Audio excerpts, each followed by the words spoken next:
Berikut ini update mengenai kasus pembunuhan ibu dan anak di Subang, Jawa Barat. Ahli forensik Dr. Sumi Hastri atau yang karib disapa Dr. Hastri ikut melakukan autopsi jenazah Tuti dan Amalia. Adapun, Tuti dan Amalia merupakan korban pembunuhan ibu dan anak di Subang yang tewas dan ditemukan di dalam bagasi mobil pada Rabu, tanggal 18 Agustus tahun 2021 lalu. Sebelumnya, autopsi pernah dilakukan di RS Sartika Asih Bandung setelah kedua korban ditemukan tewas.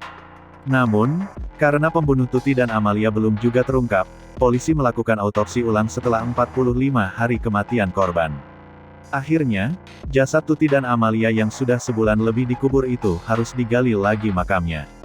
Proses pembongkaran makam dimulai pada pukul 14 waktu Indonesia Barat pada Sabtu, tanggal 2 Oktober tahun 2021 lalu. Hal itu diungkapkan penggali kubur Waryana yang ditugaskan menggali makam Tuti dan Amalia.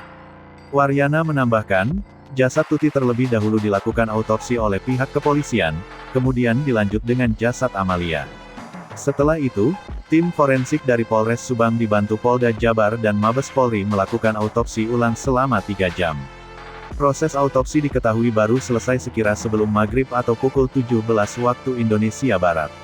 Autopsi ulang yang dilakukan oleh pihak kepolisian ini, digelar secara tertutup, tak boleh ada satu warga atau keluarga korban yang hadir. Pihak Mabes Polri mengerahkan belasan tim forensik terhebat untuk autopsi ulang jasad korban pembunuhan ibu dan anak di Subang.